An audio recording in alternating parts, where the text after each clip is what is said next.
कौन? एक बच्चे की रोने की आवाज आ रही है कहीं से। नहीं नहीं, लगता है मेरे कान बज रहे हैं। नहीं नहीं, फिर से आवाज आई। ये क्या?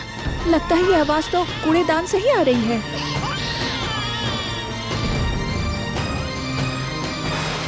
हे भगवान, अजी सुनते हो?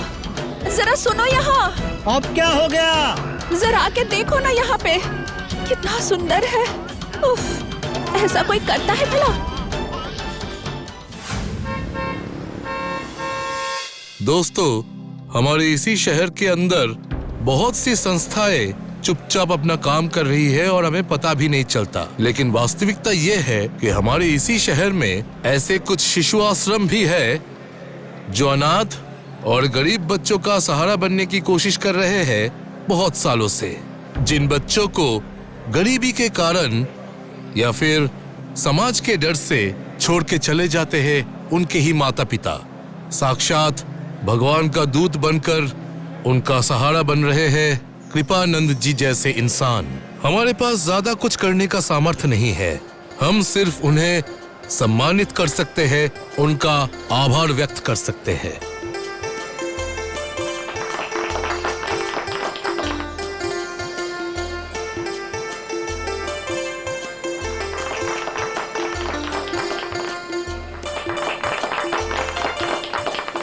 इन्होंने बिल्कुल सही कहा है।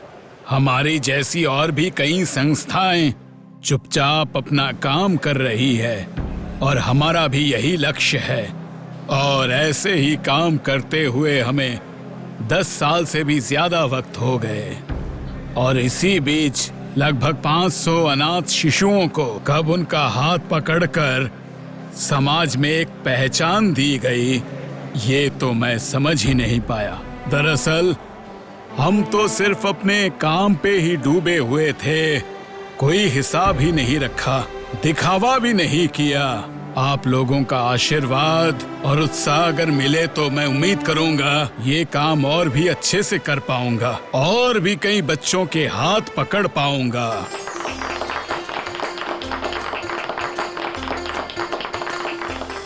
कृपानंद जी, आपको ज्यादा इंतजार नहीं करवाएंगे, मैं अभी आपके आश्रम में लौटने का इंतजाम करता हूँ। मालिनी मैडम, आपने कहा था ना अपनी गाड़ी से कृपानंद जी को आप आश्रम तक पहुँचा देंगी? हाँ भैया, मैं पहुँचा दूंगी। फिर और देर मत कीजिए, आप प्लीज मैडम इन्हें इनके सामान के साथ इनके आश्रम तक पहुँचा दीजिए। मुझे यहाँ भी थोड़ा। आप बेफिक्र रहिए भैया, मैं सब कर दूंगी और इन्हें भी मैं सही से आश्रम छोड़ाऊंगी। कृपानंद जी, दोबारा मुलाकात होगी हमारी, अब आप मुझे आज्ञा दीजिए। हाँ, जरूर। आप लोगों के आज का ये कार्यक्रम सफल हो, जरूर हम लोग फिर से मिलेंगे। अनाथ बच्चों को नई जिंदगी देना, ये तो बहुत चैलेंजिंग बात है। अच्छा सर, आप लोग कैसे काम करते हैं? कुछ ज्यादा हम कर नहीं सकते, हमारा उतना पावर तो है नहीं और लोग बल भी कम है, पर इन सब के बावजूद भी हमारे वॉलंटियर्स पूरे शहर पे नजर रखते हैं। कहीं भी अगर हमें किसी बच्चे की खबर मिलती है उसे हम ले आते हैं, उसके हेल्थ पे हम लोग ध्यान देते हैं और फिर जब थोड़े बड़े हो जाते हैं तो उन्हें पढ़ाया लिखाया जाता है, थोड़े से खेल कूद, हस्तशिल्प, ये सब करवाते हैं। वाह, बहुत बढ़िया। आज के जमाने में इतना काम भी कौन करता है भला? अब अगर आप बुरा ना माने तो आपसे मैं एक विनती कर सकती हूँ? हाँ जरूर, बेफिक्र होके कीजिए। कॉलेज में मेरा सब्जेक्ट साइकोलॉजी था, अगर आप परमिशन देंगे तो मैं क्या आपके आश्रम के बच्चों का काउंसलिंग कर सकती हूँ? बताइए ना सर। वो बात की बात है, फिलहाल ऐसे ही चलने दीजिए। बच्चों को पहले एक अच्छा बचपन देते हैं, उसके बाद फिर। लेकिन बच्चों के मन के बारे में भी तो हमें ही सोचना होगा। एक बात पता है, मेरा आश्रम इतना ही मनमोहक है जिसमें हर कोई काम करने की इच्छा रखता है, लेकिन हमें भी तो देखना पड़ता है कि असली काम सही से हो पा रहा है या नहीं। इसके लिए भी तो मेहनत और समय दोनों ही चाहिए। मेरी संस्था छोटी हो सकती है पर इसके भी कुछ नियम है मैडम, हमें तो वो सब भी मानना पड़ेगा ना। हाँ, ये आपने सही कहा। हमसे मिलते रहिएगा, एक ना एक दिन तो जरूर साथ में हम काम करेंगे।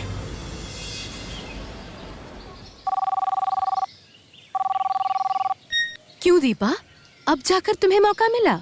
आज ही मैं तुम्हारे बारे में सोच रही थी कि तुम ठीक हो या नहीं। मैं तो सोच भी रही थी कि एक बार तुमसे मिलकर आऊं। तुम बिल्कुल मत आना मालिनी, घर की हालत जैसी है मेरा तो खुद यहाँ से भाग जाने का दिल करता है।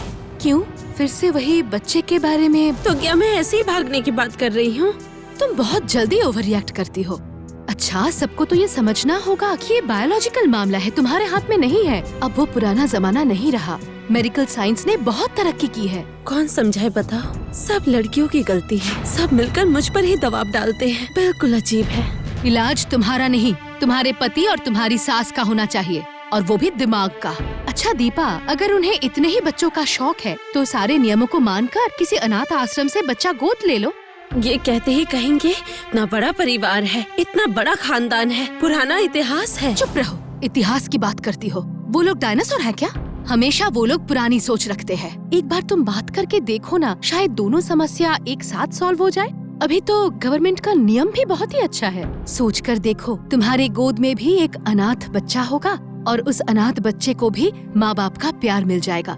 एक बार बात करके तो देखो। जब तुम इतना कह ही रही हो तो मैं बात करके देखती हूँ। ज्यादा मत सोचो दीपा, सब ठीक हो जाएगा। मान गए हैं? वाह, ये तो बहुत अच्छी खबर है। अब तो तुम्हारी सारी समस्या सॉल्व हो गई। तो तुम ऐसे उदास क्यों हो? समस्या एक हो तो बताओ। मेरे पति ने पता लगाया है, सरकारी हिसाब से अडॉप्शन में कई महीने लग जाते हैं। किसने कहा? अप्लाई करने के बाद ज्यादा से ज्यादा 1 महीने लगते हैं। लेकिन चाहने पर तो बच्चा तुरंत नहीं मिल जाएगा ना, इसके लिए वेटिंग पीरियड होती है, बहुत लंबी लाइन लगती है। लेकिन इसके सिवा तो कोई और चारा भी नहीं है। अब इस बीच एक और मसला हो गया। मेरे पति के पास एक फोन आया था, वो भी अननोन नंबर से। 10 लाख? आप लोगों के बारे में सोचकर ही तो मैं प्रस्ताव दे रहा हूँ सर। यहाँ पर पैसे लेकर कितने लोग लाइन में खड़े हैं, आपको ये पता है? इसलिए 10 लाख? आप तो सिर्फ पैसे ही देख रहे हैं सर। आपको एक बच्चा मिलेगा और आपका वंश आगे बढ़ेगा सर। उसे और भाभी को लेकर हनीमून पर जाइएगा, शिमला, मनाली। फेसबुक पे फोटो पोस्ट कीजिएगा सर। जन्मदिन की पार्टी होगी, केक कटेगा, मस्ती होगी। इतना सब कुछ क्या ऐसे ही मिल जाएगा? आप ही बताइए। मुझे थोड़ा सोचना है। हाँ, सोचिए। लाइन बहुत लंबी है, सोचने का आपको 1 साल का मौका मिलेगा। अब मुझे पता नहीं सर कि उस समय ये रेट रहेगा कि नहीं। महंगाई जैसे बढ़ रही है ना, वो तो अच्छा है कि बच्चे के माँ बाप उसे खिला पिला नहीं पा रहे हैं। उसकी भी समस्या मिट जाती और आपकी भी समस्या दूर हो जाती। तो आप कह रहे हैं कि सोचेंगे। ठीक है, सोचिए। अब साल भर के बाद ही बात होगी। गरीब परिवार का बच्चा है, 2 वक्त का निवाला भी नहीं मिलता, क्या करूँ बताओ? ये मैं नहीं मान सकती। तुम्हें जरूरत है, ये बात सच है, और उस बच्चे को भी परिवार की जरूरत है। लेकिन गैर कानूनी तरीके से ऐसे कोई बच्चा खरीदता है? ये कोई बाजार है क्या?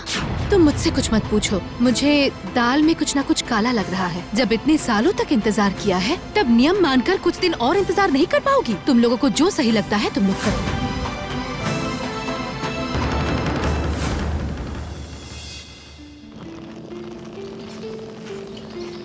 क्या सोच रही हैं भाभी?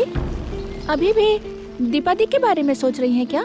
नहीं मणि, मैं एक बात बिल्कुल भी नहीं मान पा रही हूँ। उस बच्चे की तो कोई गलती नहीं थी, लेकिन बड़े उसके नाम पर कारोबार कर रहे हैं।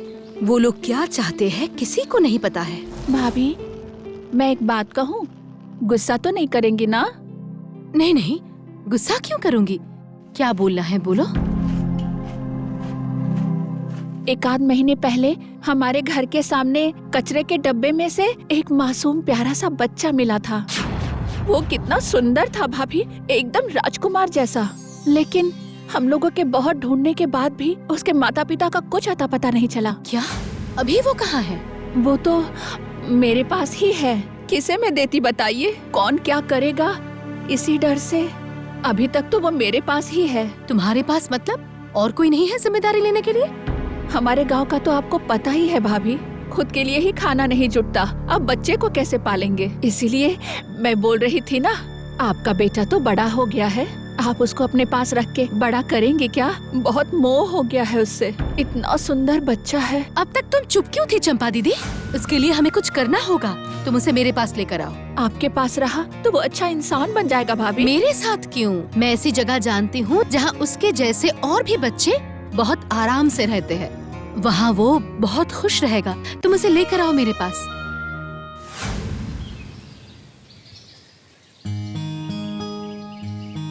क्यों, आपने हमारा आश्रम अच्छे से देख लिया ना? कैसा लगा? पसंद आया ना? सब कुछ यहाँ बहुत अच्छा है। बच्चों का खेलने वाला कमरा तो और भी अच्छा है। क्यों चंपा दी, तुम्हें यहाँ कैसा लगा? बहुत अच्छा। सोच ही नहीं सकती थी।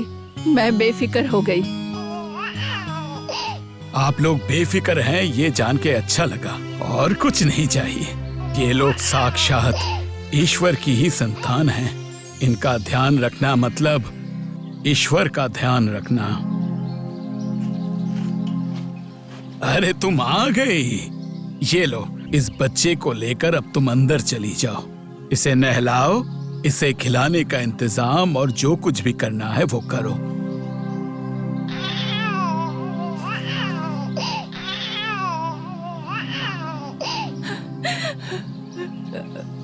तुम ऐसे रो क्यों रही हो?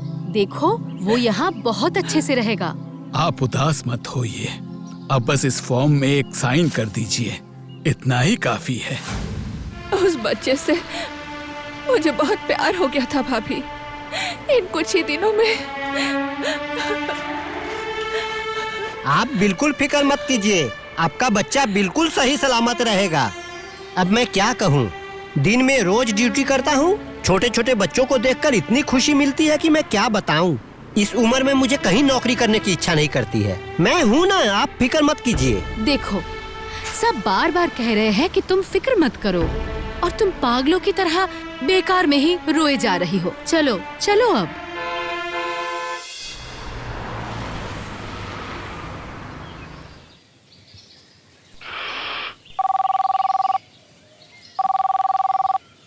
हाँ हाँ दीपा, बोलो, क्या बात है?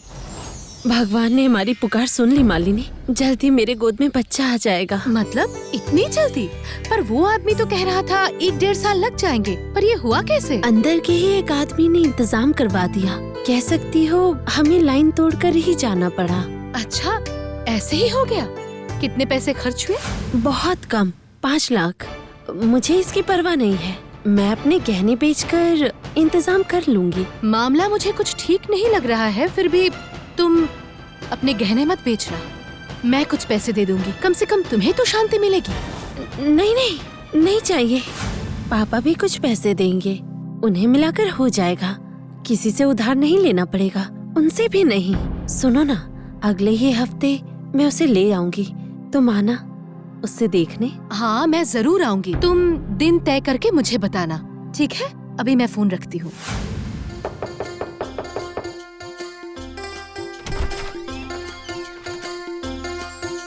अरे ये क्या, तुम तो बहुत खुश लग रही हो। मुझे तो अभी तुम ही बच्ची लग रही हो। सच कह रही हो, मेरा तो घर से निकलने का मन ही नहीं कर रहा है। ऐसा लग रहा है कि सिर्फ बैठे बैठे उसे ही देखती रहूं। मेरी तो किस्मत ही खुल गई है मालिनी। ठीक है, बहुत हुआ। तुम खुश हो, तुम्हारे सपने पूरे हो गए हैं, और कुछ नहीं चाहिए। सुनो, तुम एक बार उसे लेकर आओ। मैं उसके लिए टी-शर्ट लाई हूँ, देखती हूँ फिट होती है या नहीं। नहीं तो चेंज करना होगा। मौसी, उसे जरा लेकर आना तो यहाँ। इधर आओ राजा बेटा, अपनी मौसी के पास आओ। ये टी-शर्ट पहनकर दिखाओ। ये क्या हुआ भाभी? हाँ, नहीं, कुछ नहीं। दीपा, तुम एक बार पहना कर देखो, फिट है या नहीं। आपको क्या हुआ है भाभी? बच्चे को देखने के बाद से ही आप एकदम चुपचाप बैठी हुई हैं। क्या हुआ है? मुझे कुछ समझ में नहीं आ रहा है मणि। ये सब मुझे बहुत अजीब लग रहा है। उस बच्चे को मैंने कहीं ना कहीं देखा है। इसमें क्या नई बात है? इस उम्र में तो सारे बच्चे मुझे एक जैसे ही लगते हैं। किसको फोन कर रही है भाभी? थोड़ा शक हो रहा है मुझे, अभी उसे मुझे दूर करना है। हेलो, ये क्या शिशु आश्रम है? हाँ बोलिए। अच्छा मैडम, 1 महीने पहले चंपा बारुई नाम की एक औरत वो अपने बेटे को आपके आश्रम में भर्ती करवाई थी। अगर आज हम लोग आएंगे तो क्या बच्चे से मिल पाएंगे? नहीं, अभी आप उससे नहीं मिल सकती। पहले से बताना पड़ता है। ये अनाथ आश्रम है, नर्सिंग होम नहीं। यहाँ के नियम कानून अलग है। मैडम जरा समझिए, उसकी माँ उसके बगैर बहुत रो रही है। बस एक बार उससे मिलकर ही हम लोग आ जाएंगे, बस 5 मिनट के लिए। क्या नाम बताया? चंपा बारुई? नहीं दीदी, नहीं हो सकता। आप बाद में कांटेक्ट कीजिएगा, अभी बच्चे सोते हैं। हम लोग बस अभी आ रहे हैं मैडम, आप प्लीज कुछ इंतजाम कर दीजिए ना, नहीं तो बहुत प्रॉब्लम हो जाएगी। आप आएंगी तो मुसीबतें बढ़ जाएंगी दीदी। मैं फिर कह रही हूँ, हम किसी को भी मिलने की इजाजत नहीं देते हैं। पर मैं तो आ रही हूँ। हेलो, फोन काट दिया? फोन काट दिया? आप क्या सोच रहे हैं बताइए तो? उसी अनाथाश्रम में फिर से जाएंगी? पर क्यों? अभी तक समझ में नहीं आ रहा है। चंपा दीदी का वो बेटा 1 महीने के अंदर कैसे दीपा के घर में पहुंच गया, इस रहस्य का पर्दाफाश मुझे करना ही पड़ेगा। जब तक इस सवाल का मुझे जवाब नहीं मिल जाता तब तक मुझे शांति नहीं मिलेगी। मणि, क्या कह रही है? वो बच्चा क्या चंपा दी का बच्चा था? आप पहचाने कैसे? सारे बच्चे दिखने में एक जैसे होते हैं, लेकिन जो जानते हैं वो जानते हैं मणि। लेकिन अब मुझे यकीन है कि उस सो कॉल्ड साधु के आश्रम में कुछ न कुछ गलत काम तो जरूर हो रहा है, और ये मैं पता लगा के रहूंगी, वो चाहे जैसे भी हो।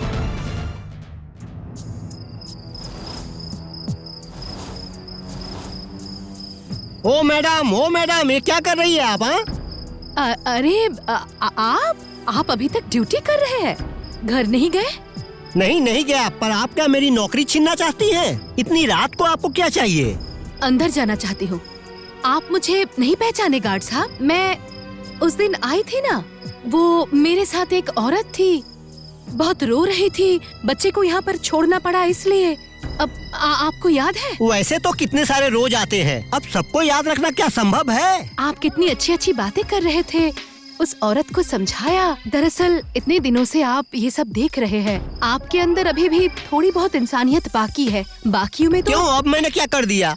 और बाकियों ने भी क्या किया है? उस दिन जो औरत अपने बच्चे को यहाँ छोड़कर गई थी, आज अचानक वो अपने बच्चे से मिलने के लिए बहुत ज्यादा तड़प रही है। क्या करूं? फोन किया था मैंने, पता नहीं किसने फोन उठाया था, उसने फोन पर ही मना कर दिया।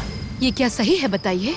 हाँ, ये बात तो सही है, माँ की ममता की बात है ना। ये देखिए, आप कितने अच्छी तरह से समझ गए। अच्छा, वो कौन थी? वो भला मुझे कैसे पता होगा? मैं तो दिन में ड्यूटी करता हूँ ना। कुछ दिनों से दूसरा आदमी गांव गया है, इसलिए मुझे डबल ड्यूटी करनी पड़ रही है। कितने दिनों तक चलेगा पता नहीं। रात में कौन रहता है मुझे नहीं पता। हाँ, पर अनाथ आश्रम में नाइट में क्या ही ड्यूटी होती होगी, जो होता है सब दिन में ही तो होता है। नहीं, रात में भी होता है। रात में ही बहुत सारे लोग गाड़ी में करके आते हैं और पता नहीं क्या करते हैं। कोई आता है, लो कर लो बात। लेकिन वो औरत मुझसे कह रही थी विजिटिंग आवर्स खत्म। अब रात को कैसा काम होता होगा? पता नहीं क्या काम है, उतना मुझे नहीं पता। यहाँ पर बैठा रहता हूँ और कभी कभी अंदर जाकर चक्कर मार कर आता हूँ, और सीसीटीवी में भी देख लेता हूँ। पूरा ध्यान रहता है मेरा, बस यही सब। बाप रे बाप, आपकी ड्यूटी तो 3 गुना बढ़ गई है। सीसीटीवी के ऊपर भी नजर रखना पड़ता है। आपको तो सोने का वक्त ही नहीं मिलता। वो तो है, आपके साथ अगर बात नहीं करता तो सीसीटीवी कमरे में जाकर एक बार सो के आ जाता, समझी? हाँ समझी। ओह अच्छा ठीक है, तो चलिए ना। अभी तो कोई नहीं आएगा, इलाका तो पूरा खाली है। चलिए, मतलब आप भी चलेंगी? आप वहाँ जाकर क्या करेंगी? कुछ नहीं, आप जरा वहाँ पर सो लीजिएगा और मैं आसपास चारों तरफ अच्छे से नजर रख लूंगी। प्लान तो बुरा नहीं है, थोड़ी देर बाद तो गाड़ियों की लाइन लग जाएगी। चलिए चलते हैं।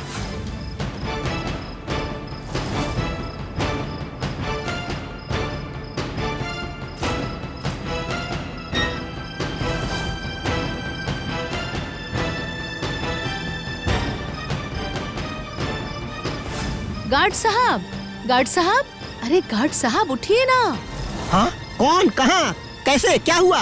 अरे उठिए, देखिए क्या हो रहा है। अच्छा बताइए ना, ये लोग कौन है? मैं भला कैसे बता सकता हूँ, मेरी ड्यूटी तो गेट पे रहती है ना। और गेट के अंदर की ड्यूटी? अरे ये देखिए, ये सब भी तो दिख रहा है। ये सब मैं अपने मोबाइल में रिकॉर्ड कर चुकी हूँ, कल सुबह मैं दिखा दूंगी। मना है, ये सब बताना मना है। क्या करना है बताइए, मैं कर देता हूँ, पर इस वीडियो की वजह से मेरी नौकरी चली जाएगी इस उम्र में। मैं जैसा बोलूंगी वो आप कीजिए, तब आपको कुछ नहीं होगा। अंदर क्या चल रहा है वो मुझे जानना है। हाँ बोलिए, क्या बात है? मैडम, मेरी तबीयत बिल्कुल ठीक नहीं है और कब तक मुझे ऐसे नाइट ड्यूटी करनी पड़ेगी, बताइए मैडम। जब तक नाइट ड्यूटी करने वाला वापस नहीं आता तब तक। पहले भी तो बताया है। ये तो अजीब मुसीबत है। रात में जैसे ही आंख लगती है गाड़ियों की लाइन लग जाती है, वो भी गेट के सामने। यही तो चाहिए। आपकी नींद के लिए हम अपना कारोबार चौपट कर लें। अब भला कैसा कारोबार? अनाथ आश्रम में रात के समय? आपको दिमाग लगाने की जरूरत नहीं है। चाहे जिस तरह भी हो, आपको उस वक्त जगह ही रहना है। और हाँ, गलती से भी किसी गाड़ी को मत रोकिएगा। याद रखिएगा, जो भी आएंगे आने दीजिएगा। वो लोग आने से पहले परमिशन लेकर ही आते हैं। समझ आया? कुछ समझ में आया ऑफिसर? शक तो मुझे बहुत दिन से था, लेकिन हमारे हाथ भी बंधे हुए हैं। ये लोग ऐसा शराफत का मुखौटा पहनते हैं, अगर इन्हें पकड़ना चाहे तो सीनियर लेवल से 10 बार फोन करते हैं। इस सबूत से भी कोई काम नहीं होगा। ठीक है, मेरे तो हाथ पैर कुछ भी बंधे हुए नहीं है। अब मैं कुछ कर सकती हूँ कि नहीं देखती हूँ। हेलो, मैं रुखसाना शेख बात कर रही हूँ। मैं आप लोगों के बारे में सब जानती हूँ। कुछ साल पहले मेरे एक रिश्तेदार के लिए आप लोगों ने एक बच्चे का इंतजाम कर दिया था। आप लोगों के पास क्या कोई और बेबी है? मैं अडॉप्ट करना चाहती हूँ। बहुत अच्छी बात है। बच्चा हमारे पास ही है। आपको कब चाहिए बताइए? आज ही आ सकती हूँ। बस आप मुझे अपना एड्रेस और मुझे कितने पैसे लेकर आना होगा वो मैसेज कर दीजिए। अभी करती हूँ मैडम। आज रात 9 PM शार्प। आज रात 9 बजे रुखसाना शेख नाम की एक औरत आने वाली है। दया करके सोइएगा मत। उनके आते ही उन्हें हमारे मीटिंग रूम में लाकर बिठाइएगा और एक शब्द मत कहिएगा। याद रखिएगा, आज रात 9 बजे। क्या बात है, बहुत व्यस्त लग रही हो। हाँ गुरुजी, आज रात की मीटिंग कंफर्म कर रही थी। ठीक है, सब कुछ ध्यान से करना और कुछ छूटना नहीं चाहिए, ये ध्यान रखना। गुरुजी, अभी एक कॉल आया था। आज रात 9 बजे रुखसाना शेख, उन्हें भी आने के लिए कहा है। बिना बैकग्राउंड चेक किए क्यों आने को कहा? क्या तुम उन्हें जानती हो? कोई भी केस में अगर प्रॉब्लम हो गई तो हम दोनों फंस भी सकते हैं। सॉरी गुरुजी, मैं अभी कैंसिल कर देती हूँ। नहीं छोड़ो, लक्ष्मी तिलक करने आई है, मैं मुंह नहीं धोऊंगा। आगे से इसका ध्यान रखना।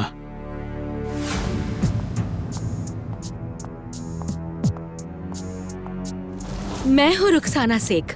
आपने मुझे 9 बजे आने के लिए कहा था ना? उम्मीद है कि इतने मर्दों के सामने आप मुझे मेरा हिजाब उतारने के लिए नहीं कहेंगी। आपका पहचान पत्र? पैसे लाई हैं? बेबी रेडी है ना?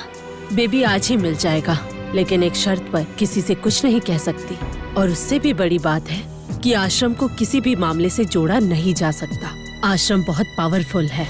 उनके लिए आपको ढूंढ निकालना और बच्चे को वापस हासिल करना मुश्किल नहीं होगा। उम्मीद है आप समझ गई होंगी। इस बैग में पूरे पैसे हैं। आप लोगों ने जितना मांगा था। अब बेबी को मुझे दे दीजिए।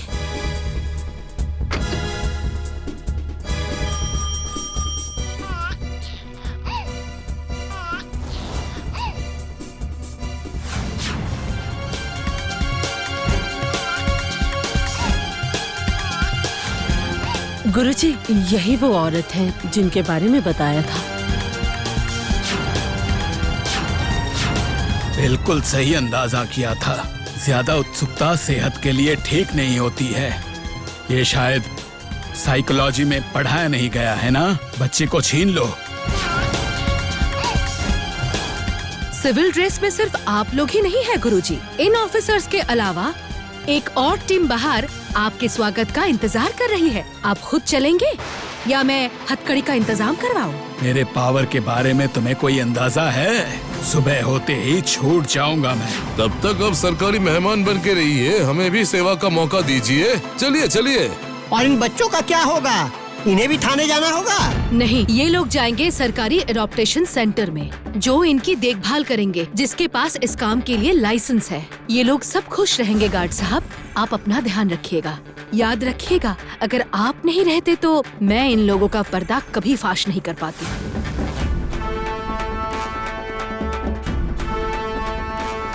बच्चे फूल जैसे होते हैं। वो लोग आपकी सहायता चाहते हैं। गोद लेने के बारे में गवर्नमेंट ने एक नियम बनाए हैं। वक्त ज्यादा लगे फिर भी किसी गैर कानूनी तरीके से बच्चे गोद नहीं लेने चाहिए। नियम माननी चाहिए। इस बात को हमेशा याद रखिएगा, ठीक है?